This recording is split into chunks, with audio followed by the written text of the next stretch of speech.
manslaughter This and is my voluntary second manslaughter. And just live because when it I'm making these wasn't prompts. accidental, they're saying that she acted So far, recklessly and cleaning her I gun have allegedly submitted when pictures. this gentleman was killed. More, I think really the racial dynamics in the facts of the case. You Here's hear some from that he comes earlier. home around 5 something in the morning after a long night of drinking. They both say had been drinking, I believe, and there was an argument that ensued.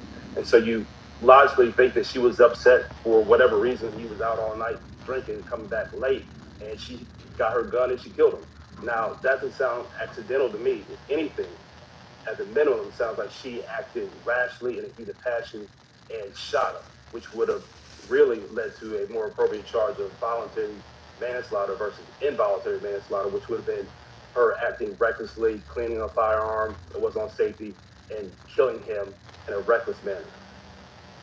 In your experience, how does the presence of racial tension in high-profile cases like this one create additional challenges for law enforcement, prosecutors, and defense attorneys?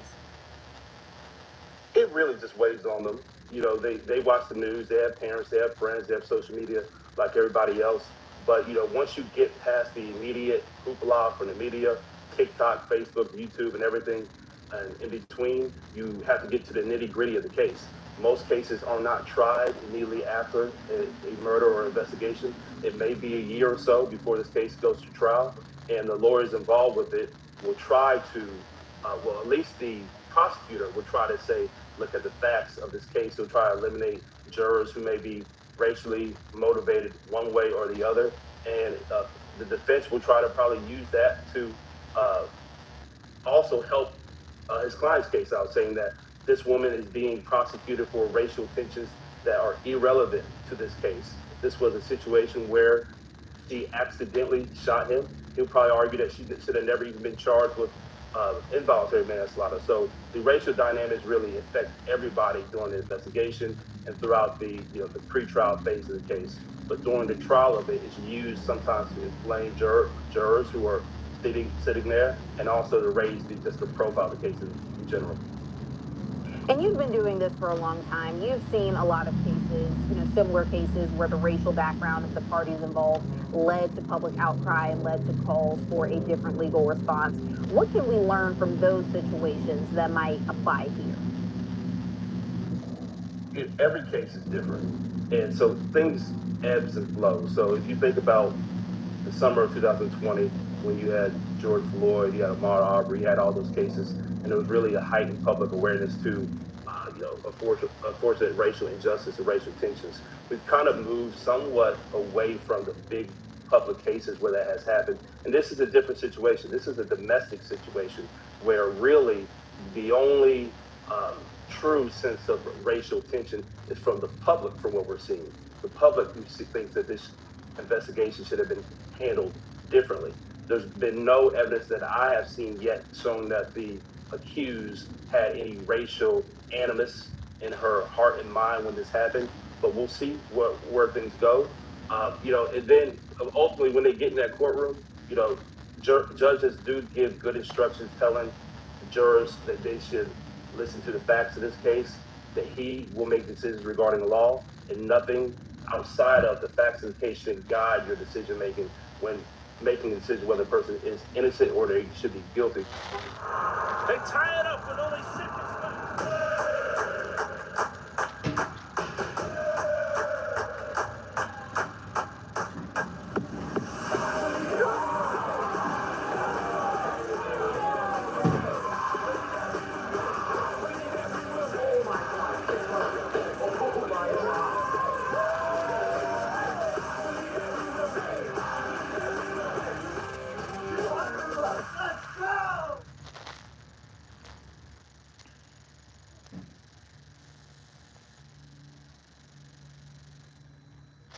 What they're accused of. So racial tensions do affect everybody else around the case. They affect things, and they do weigh on everybody who's involved. But ultimately, it's the facts of the case that really stand in every single prosecution and every single defense. What role do civil rights lawyers play in ensuring justice is served in such charged cases? Public pressure does work, and ultimately, DAs, defense attorneys, district attorneys, these are people as far as the prosecution side, who are elected. The district attorney is elected by the people. So that's something they want to make sure is fair. They don't want a segment of the population feeling like the justice system is not equal for them. So generally, most district attorneys do take, what the public thinks seriously. And civil rights lawyers, a lot of times, even if they're not involved in the actual criminal part of the case, they do raise the public awareness about injustices. They do oftentimes talk to decision makers, whether that's the elected district attorney, whether that's the assigned prosecutor of the case, or whether that's other local appointed and elected officials about justice that needs to be addressed on the political front. Now, every case is, like I said, handled on its merits. And ultimately, what we want to see is a fair judicial system. We want a jury that's impartial to make a decision based off the facts of the law. And a lot of times, the civil rights lawyers just really want to pressure, I guess, the system to recognize that, to make sure justice at least has its fair shot at being heard. And, if we just take it a step back for a moment, I know that a lot of the public outcry has been, what the suspect has been charged with, why did it take so long for her to get charged in the first place? In your opinion, dealing with cases like this, is this how it usually goes when there is a domestic situation like this, that the person does get charged with involuntary manslaughter? Every case is different, but the law enforcement personnel that assigns or who responds to a murder or a death usually does take their time to do a thorough investigation. And my understanding is this happened on a Sunday and she was arrested on a Monday. So she was not immediately arrested and charged. There were no witnesses to this crime that we know of yet. We don't know if the children saw it. There's no video evidence. So they do need to be careful before you put somebody's life and liberty at risk. You don't want to arrest somebody and then have to dismiss the case later on if it comes back unsubstantiated. So law enforcement does need time to do an investigation. This would be a different story if there was a video, if there was witnesses who said it happened differently. There was no video, there were no witnesses, and she was ultimately arrested and charged. They did say initially it seemed to be accidental, but they did move forward charges. This was not a situation when there was 3 weeks or a month worth of protests to see that she was charged. There has been some public outcry that seems to be wondering why she wasn't charged immediately, and just looking at the facts of seeing what she was charged with. I don't think the biggest public outcry is that there needed to be a public demonstration of protesters and marches to get the district attorney or the sheriff's department to arrest her and charge this individual. Correct. And, in the press conference, the sheriff did say that this is an ongoing investigation. So we really don't know what can come from this. But he also mentioned in that same news conference that there seemed to be no prior domestic violence records, within their relationship. Do you think that the lack of prior domestic violence records could be used to downplay the seriousness of the case? Or do you believe it may be used to argue for a different outcome? I don't think it would be used by either. I mean, the sheriff's department saying that to me really is irrelevant. The fact of the case is that he showed up late at night after being out all night, around 5 something in the morning. He was drinking, and somehow he ends up shot and killed. So the fact of there being no domestic violence doesn't really support anything, unless there was supposed to be some theory that she was defending herself against him, and there was other incident reports of the individual who was killed being an abuser to the accused. I don't see any record of that. I think they should really look at this wondering whether she had some motivation and reason for actually shooting and killing this individual that night, not whether she was defending herself, because there's no facts out there that shows that he abused her. Most of the facts to me show that she may have had a reason to shoot him, and she wasn't just cleaning her weapon at 5 in the morning. And even if she was cleaning her weapon at 5 in the morning, the question is, was she cleaning her weapon to intimidate him, putting the gun out there? Why were you late? Questions like that while she's cleaning the firearm, and then he ends up shot. Right. Well, just reading everything, it appears that they were both out together. And this is from the sheriff in that news conference. They were both having, a night out together. Alcohol was involved, and they came home together. And then this whole alleged incident transpired. No ma'am, no so sir, no way, no see, how. They what say happens, that and if the more person you charges lay are with going might to be be the brought one. against the suspect. But thank you That so we much for losing. joining me today. Thank you. Sheriff Williams says the investigation is ongoing and law enforcement has received search warrants to obtain phone records. For Law and Crime, I'm Kennedy Walker. As an owner of Walton Goggins goggle glasses, I know how to make slick-looking goggle/glasses. But I have no idea how to make slick social media-styled stuff to sell it. The GoDaddy Hero uses AI not only to create social content out of thin air, it can build a whole social media calendar just for my business. So all I had to do was upload a video of me and my pretty face, and voila. Walton Goggins goggle glasses are great gifts for all guys and gals. Try saying that 10 times fast. Look like you know what you're doing at GoDaddy.com.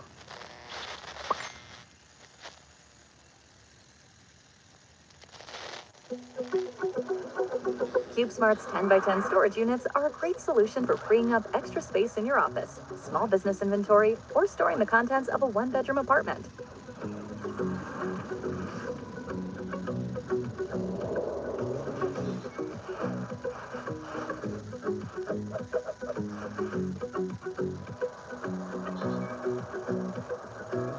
If you're renting a 12-foot moving truck, this may be the right unit for you.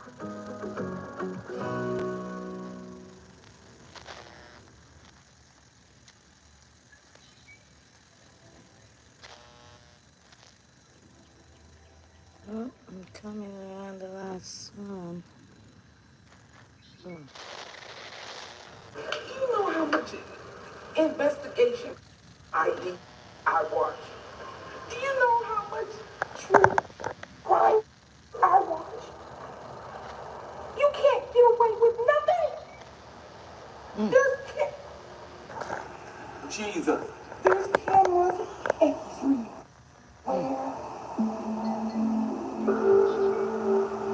My child. Our teenage years are known to be turbulent. They're marked by young love, heartbreak, testing boundaries, and keeping secrets. But how does the saying go? Two can keep a secret if one of them is dead? Oh my God.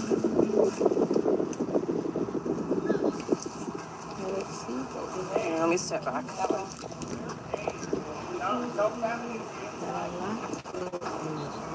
Can you guys go back inside for me?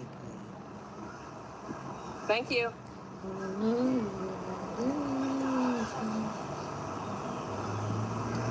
All right, are you live? All right, I'm off right now. And one of them is dead, it appears. It's just too early to identify exactly who. Please, just give us a few minutes and we'll come in and talk to you. Just go back inside. Can you go back inside, please? Don't. Just do as I ask, please. In a few minutes, an officer will come talk to you. Go back inside.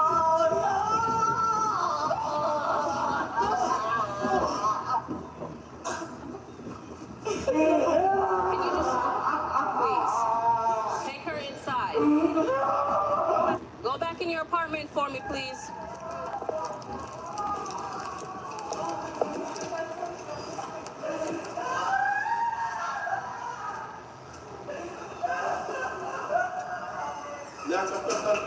Listen, I can't answer anything right now. I just need you to go inside the apartment and stay there till I can get somebody to speak to you, please.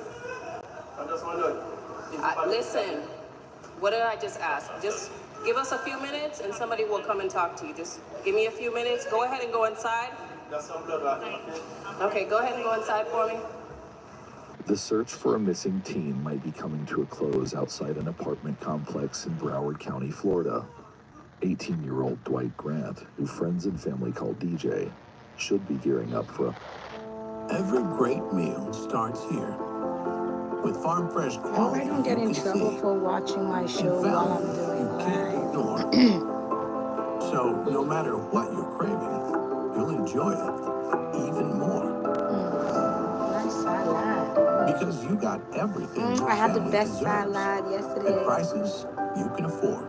Avocados, onions, Winn-Dixie spinach, checks every box. rice.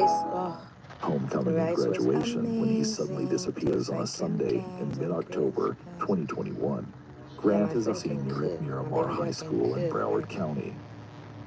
And while That a is how bad case of come sis senioritis isn't all can that cook. uncommon Sis among can students in cook. his class, when he doesn't return home and misses school the next morning.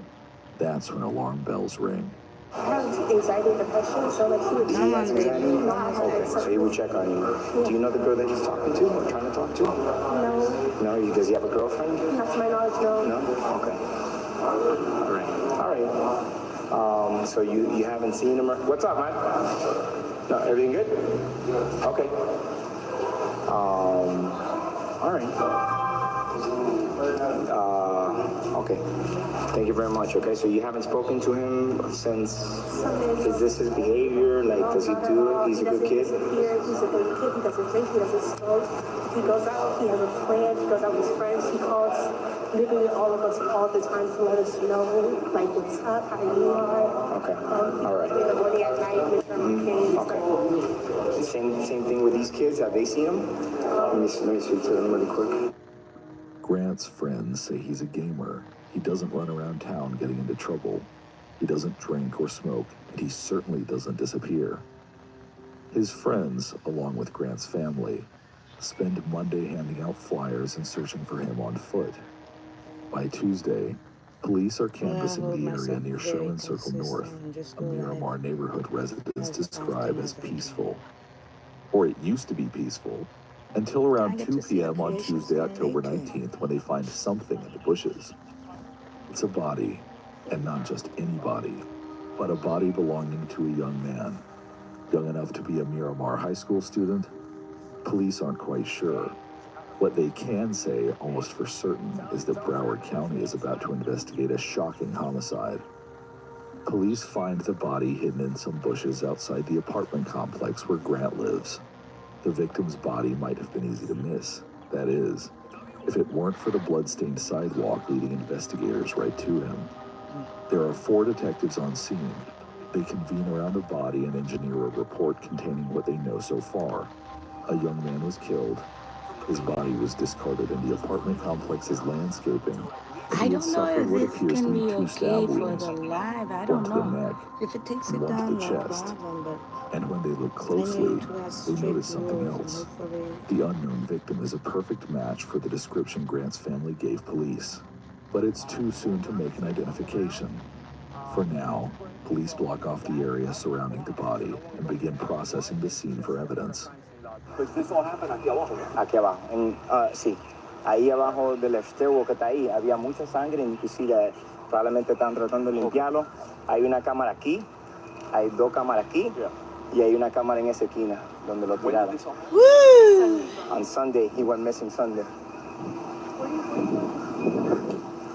So go around in the middle, go up to the 2nd floor, and put it across. So there's no one goes down the stairwell. That way. So we got that and that. Crime scene tape. Crime scene log. Whoever, if somebody pulls the video from the place, I already have some tape.